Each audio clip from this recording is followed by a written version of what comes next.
Hello and welcome to my podcast, Just Play the Movie, where I, along with my guests, discuss some of our favorite films. I'm your host Renato, and today I'm joined by my brother Vitor to talk about one of my favorite movies, The Truman Show. 30 years ago, the Omnicam Corporation created the ultimate reality-based television experience, The Truman Show. Beginning with a child's birth, they set out to document an entire human life, every single moment broadcast live to the world. They created his hometown of Sea Haven, all of it completely enclosed within the dome of the Truman stage. Cue the sign. And even though The Truman Show has become an international phenomenon, Truman himself has never learned the true nature of the world around him.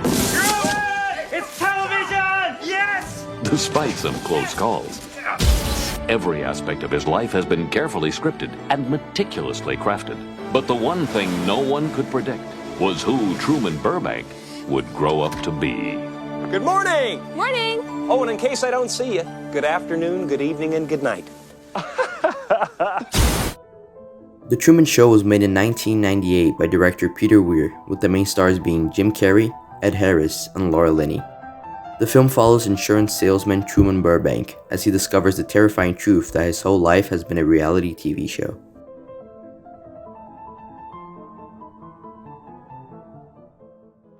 Okay, so we're recording now. Okay, so Vitor, why don't you introduce yourself and tell me what your favorite movie is? Tell us. All right.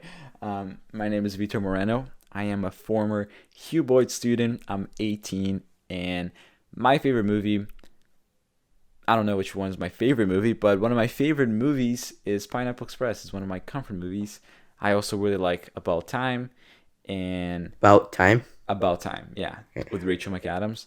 Great movie. And a few other ones that I'm not going to be able to name right now just because I'll have to think a little more about them. But I'm more of a TV show guy rather than a movie guy. What's your favorite TV show then? Community? Community, probably. Just because of just how much it bends the genre of sitcoms. You know, it's beautiful. Okay. So, we're here to talk about The Truman Show today. And how do you interpret The Truman Show? Well, I never really thought too much about like interpreting The Truman Show. I always I took it more like as the face value of the message. The most obvious interpretations that it's just like a hope story, right? I didn't think it was a hope story. I thought it was an entertaining story about a guy. Like, first of all, I think it's a super dystopian future, right? But not really like super far from where we are right now. Yeah, it's pretty realistic. I guess it's not. You can't really do this because it has there's so many things that could go wrong, right? With building a giant set also in the middle of all. It's actually built. Also, more what it is, right? Like, that's a big thing. I mean, you could do it technically, but it'll never work. Because there's just too much stuff.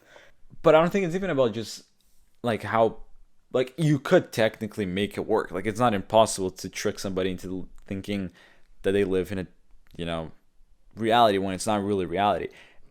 The issue more would be people coming, everybody just agreeing that that's fine.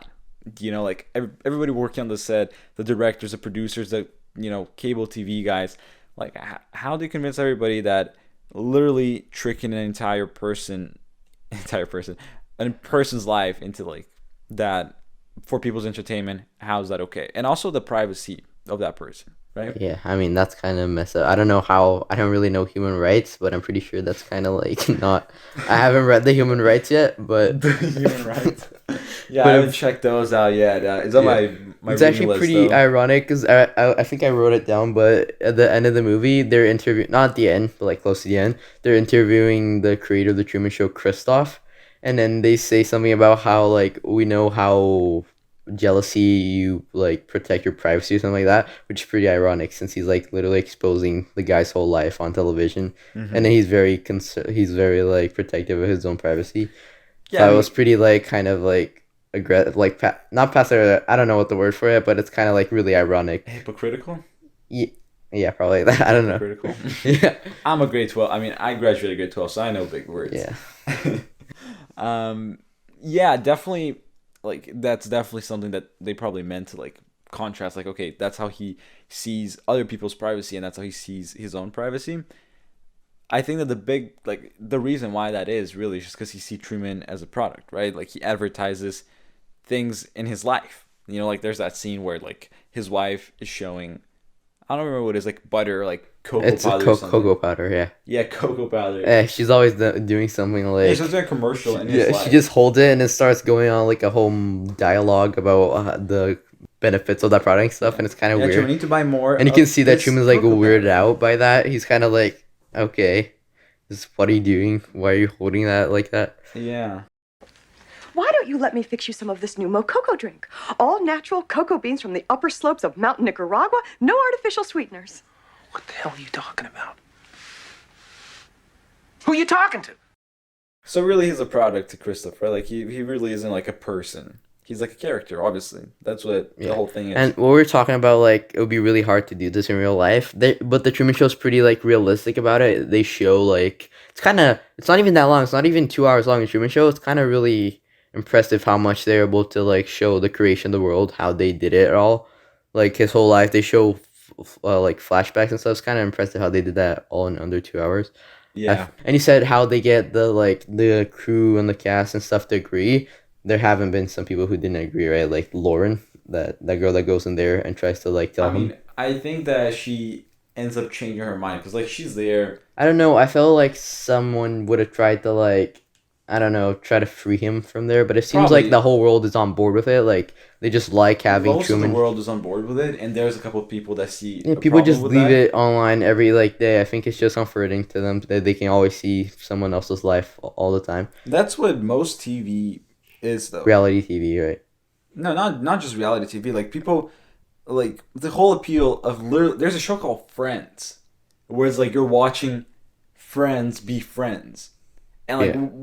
what's funny about that? Like nothing crazy is happening. It's not escapism because I mean it could be if you have no friends. It's kind of what sitcoms are, right? It's just like a normal story. It's not like high stakes or anything. yeah, feel like- situation comedy. I feel like situational nowadays comedy, right? you can't really succeed with a new sitcom because it's kind of like if there's no high stakes, people they're not really interested anymore. Like I was listening to a podcast once, and they're talking about Freaks and Geeks, and then Yeah. they're talking about how that probably would have failed nowadays because people just don't go for that low stakes stuff anymore. The plot has to be something interesting, like dystopian I dystopian future. disagree. Something. Actually, I think that the Office in the last 5 years becoming the incredible hit that it has become Yeah, but I guess proves the complete opposite. That you don't need huge, high budget Marvel movies to grab. but it's people's older, attention. right? So it's already there. I think like if they released a new sitcom, because most of these sitcoms like New Girl, How I Met Your Mother, that stuff are from the early 2000s. They ended like now, like 2011, 2012, but they've been like older to when they didn't have all the other shows. Now like something like they couldn't release weekly episodes. I mean, there's Brooklyn Nine-Nine that still does that. They still release weekly episodes. But it's kind of like, it's not a normal sitcom, it is, but it's kind of like there's police stuff, so it's more interesting than that. And You mean a normal sitcom as in like a Like, usual a life? family that, like Modern Family, it ended a couple of years ago, but it was already older, so they already had an audience. They started a new one now. I feel like people just wouldn't be interested to keep on watching it. If they release like 10, Weekly, you mean? But like Yeah. in a Netflix style But if they- show yeah. where like they release it by the season. I think that would be even worse. Because, like, maybe. I don't know. Because if they watch it all at once, like something like Cobra Kai, a new season release, everybody just binges it because it's interesting. It's usually building up to something. But at, like, a sitcom, it's not building up to anything usually. It's like, It is. It's just if it's not like the last season, maybe, but, like, just a new sitcom, people are interested in that. It's probably going to be very much the same to other sitcoms. So people might not be as interested. I think it is building up to something. It's not like the huge Cobra Kai tournament that like every season ends in, Yeah. right? No, it's only the first season, the fourth season. Whatever. Like it's not about just like. And the thing, first of all, Cobra Kai is a good example, kind of, because like it is like it's okay, it's normal teenagers, but no, they're all like karate gods after like a week, right? Like so, is Yeah, it it's really kind of- normal life? They're all black belts after just joining the dojo. They're just into And like they're just instantly- picking fights on the street and like beating up people, The giant making school them fight. bleed, like for no reason. You know, it's like it's real life, but not really. I mean, of course, it's not. Real I life mean, 'cause it's a yeah, TV that's show, what I but- meant. Like a TV show like Brooklyn Nine-Nine does better because it has something else. So it's not just like a normal family living out like Modern Family. It's a great show. I've But watched like some. The Office, for example, season 3, I think it is when Pam and Jim finally get together and that whole thing happens, and then he moves away. That to me felt like huge stakes. Because it's the show's whole thing is how relatable it is, right? Like I haven't worked in an office before. I've been in school though, where like it's just boring. Yeah, how it's very like Sorry realistic. to any teachers that are listening to this right now. Yeah. Just like to apologize. And what I mean is like that it wouldn't succeed now because there's not necessarily something to keep you hooked unless you really, really like the characters. People just rather rewatch stuff. I do that too. Like I rewatch How I Met Your Mother, Modern Family, that stuff all the time because it's just comfort shows that you can watch anytime. Sometimes you just play it as you're doing other stuff. Yeah, because you care about the characters. That's right. Yeah, but now and the Truman Show is kind of like that. It's even better because it's not actors; it's an actual guy doing. Even though his whole life is fake, he's still like the truest man because He's the Truman. yeah, Truman. Like Truman. the Truman Show. Yeah, that's the symbolism with the name. Even like I think I told you before with Christoph, which is kind of like Christ of. She's like the god of the whole. Wait, Christoph? Christoph. Christ. Christ of the show. I know. Oh my god. I was surprised as you are. I know, there's a genuine reaction right now, live on this podcast. I literally just said that I told you beforehand, but okay. Yeah, I like the symbolism of the names and stuff like that. It's pretty cool, like cool little details, Okay, right? going back to the perspective thing, because we kind of got away and started talking about other TV shows. That's okay. Organic. Okay. It's an organic. So you said, conversation. what were you saying that you? How do you interpret it? Can you restate that? Because you Oh, kind the of first thing I was gonna say. yeah. I just take it as the face value of like, there's this guy. He lives in a society in which It's interesting, right? Interesting Yeah. premise. crazy. You didn't crazy think stuff. anything of it. That's yeah, because one of the things I love most about this movie and makes it kind of like perfect to me is how many like after a Perfect? couple of rewatches it, you can see how many different ways it can be interpreted. Like there's the aspect of like questioning your reality. There's the aspect of free will, which kind of relates to your reality. Like if could our whole lives be like a simulation or whatever, and then do we have free will or is everything set for us? Like Yeah, I have a question for you, Renato. Yeah. Little philosophy here.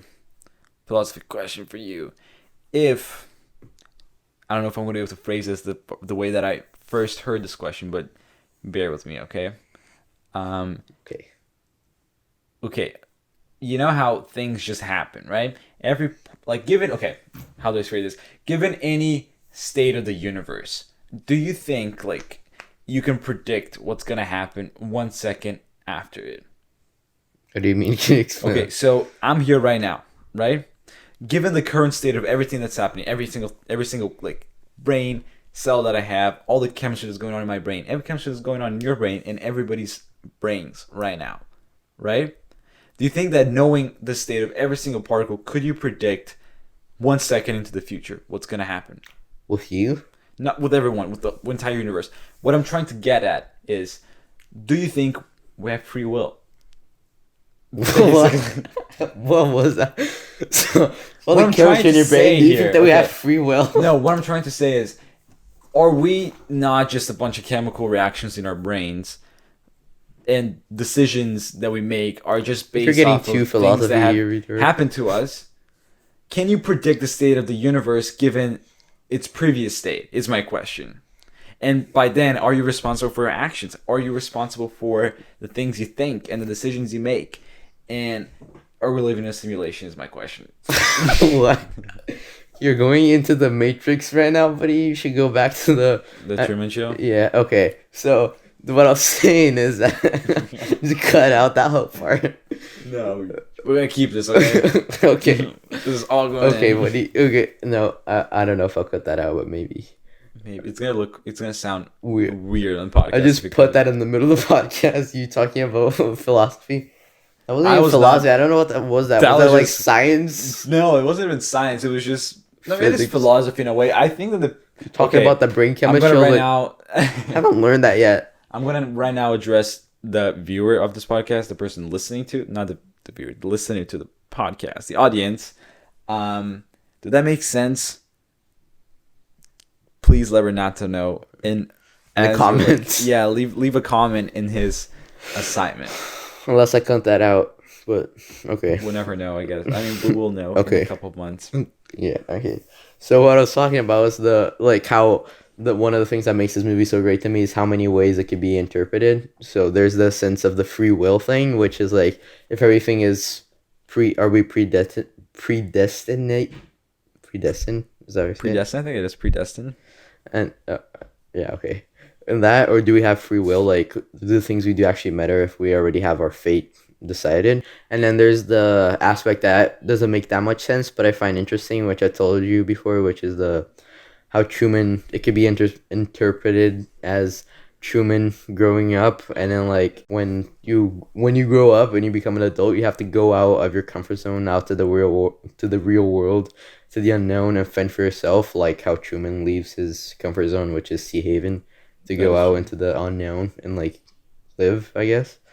What do you think about that? What I was going to say is that I think in terms of like a family context in which like when you're young, your parents don't want you to know about like family drama or the things that are wrong, you know, within your family and like with people you know. Yeah. You just get this very filtered version of reality. And when you're a kid, your family and all that stuff is really all you have. Like that's your whole reality, pretty much, right? Yeah. So an aspect of growing up, and I would know this because I'm 18 now, as I previously said. You know more about life than me, right? Because you're Yeah, 18. man, I'm only 15. you're too young. You're a young guy. You have a lot to learn. One aspect is learning that families have issues and like that people are not perfect and that your uncles and aunts, you know, are not perfect people, and you learn about that stuff. And you become like a more active member of your family, I guess. You get become more aware, right? a better perspective of people being people, right? And that's kind of what Yeah. that feeling. That's the kind of feeling that is portrayed in the Truman Show. Yeah. I feel Yeah, it like. feels very like how when you're young, everything's perfect and you see it one way, but then it just kind of like when you grow up, it kind of just shifts and you start like finding out stuff and seeing stuff in a Yeah, you different figure way. out that the world isn't Like, perfect. and it's right? it's very perfect in the Truman. Even though he's in like I don't know how old he is in the movie. I think he's like 30 something. He looks about that, right? And then he goes out into the real world where he doesn't know what it is, but he kind of leaving his comfort zone. And I think there's even like a line in the movie that he's talking about to his wife about how he wants to scrape $8,000 together and then go out travel around the world for a whole year. And she says that he's talking like a teenager, and then he says, "Maybe I feel like a teenager," You're talking like a teenager. Well, maybe I feel like a teenager. which relates to that, right? About how he's still a teenager and he's trying to get out of that zone where he's lived his whole life up until now. Yeah, I think that's a fair description of the Truman character. What do you think about Cynthia, or I think that was her name, Cynthia, the girl that comes into the show and tries to warn Truman? The girl he I think it's Cynthia Garland or something like that. There's another name. I don't know if Cynthia's her name on the show. Oh yeah, Susan. no, it's Sylvia. It's not Sylvia. Yeah, that's right. Sylvia, and then there's another name. Cynthia and Susan. I said so. I don't know if it's Cynthia and Sylvia. I think it's something different, but okay. What do you think about her? Like, she comes in, she talks to Truman, she kisses him, and then her dad just shows up and drags her into a car and leaves. What do you think about her And that's- character, or like what do you think about her as like a person? I think, what do you think about her impact on Truman? Like, I think, Well, that's the. I really like that scene where he cuts together a bunch of magazines. Yeah. And tries to picture her like face together. That's to me like that's a very, very powerful visual. Yeah. I really like the way that they do her character. Like she's obviously somebody who. kind of annoying actually to me. Like at the end, she's kind of like She's the moral force. She calls of the thing. the guy and starts like yelling at him and saying that he's a liar and a manipulator and stuff like that. That's what he's though. He's such a. I know. Such a dingus. He just does that. Well, I think that's like the biggest mistake they ever made, like letting her onto the show, because that's what sets Truman first. That's what like makes him want to travel, because he wants to go to Fiji and find her. And then also like, because the thing she says that it's all a set, this is all for you and stuff like that, but that doesn't really set him off, because it's just one person. Like when one person's telling you something but the whole world is telling you something else, who are you gonna believe? Right, you're gonna believe the whole world because that's the majority of people.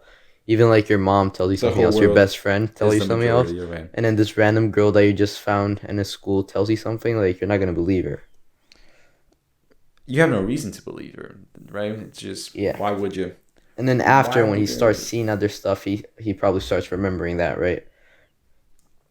Like, Yeah, another thing is his dad showing up again as a homeless guy. What was that about? How did he get into the set again? yeah. Like, do they not do some background check or even just check their name to make sure they haven't been on the show before? Yeah, I guess. Kind of weird. Yeah, he broke into the set. It wasn't like planned or anything. Obviously, I don't know why I said that, but But is he also trying to get him to, like... I don't know why he did, because it didn't seem like he had a purpose. It wasn't like he wasn't trying to warn Truman or anything. He was just standing there like a homeless person. He didn't even say anything to Truman when he saw him. Yeah, so weird. And then they Makes took no him sense. away.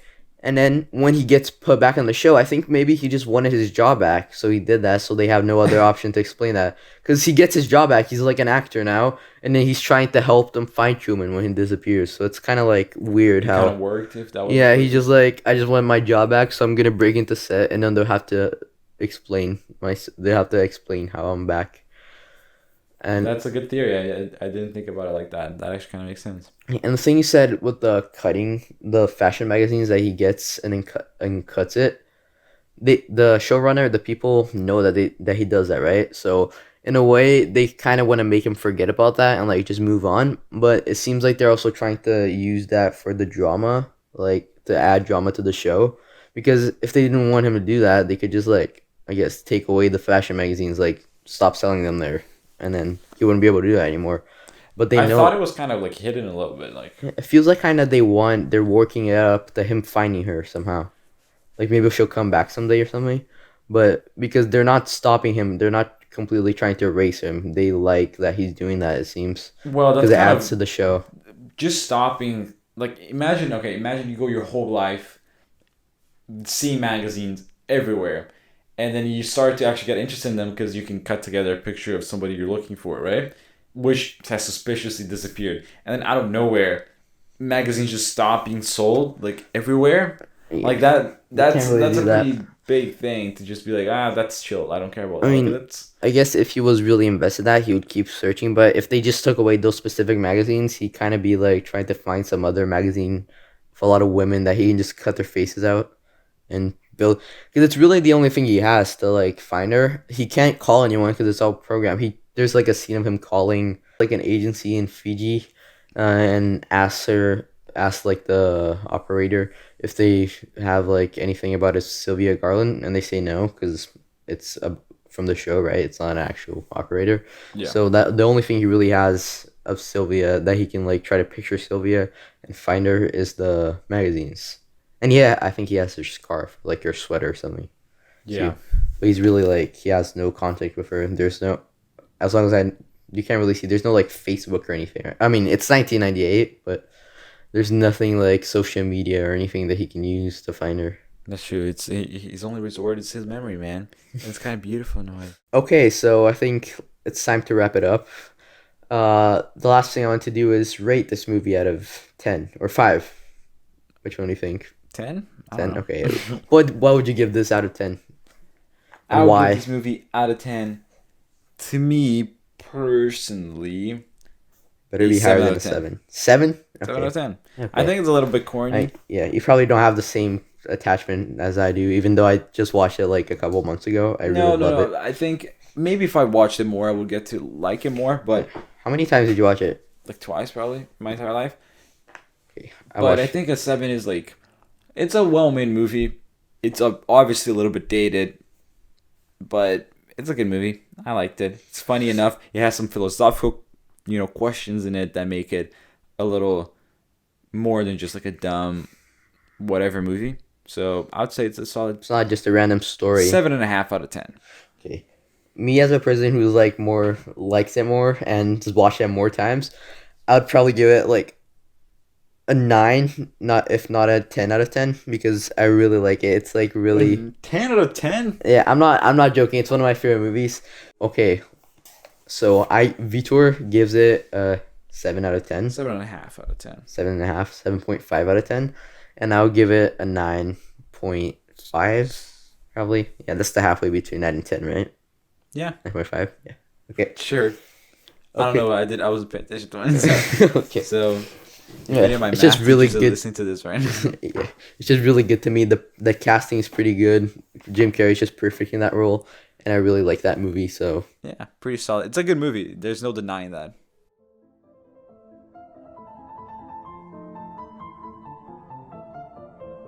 okay, that's a wrap. Thank you for listening to the first episode of my podcast, Just Play the Movie. I hope you enjoyed it, and I'll see you next time. But until then, Good afternoon, good evening, and good night.